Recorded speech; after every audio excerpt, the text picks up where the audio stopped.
Okay guys, good evening. Another vlog na naman. Ito, ADB Matte Black 160, 8,116 Odo.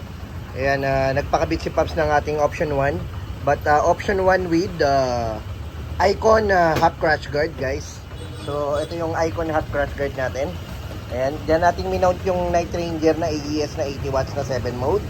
Ayan guys, so ito yung 7 mode switch natin. Stainless na yan. At the same time, may pass light rin tayo, alright? Tapos, the same time, meron tayong dual horn mode setup. Ayan yung stock. Walang rapid, walang combo guys, alright? Pag switch mode mo, syempre malakas, DIA. Alright? Malakas na kusina, alright? So guys, ito yung first mode is yellow. Ayan yung bato niya, nagliliwanag. Tapos second mode, super blast, spotlight. Ang lakas guys. So guys, available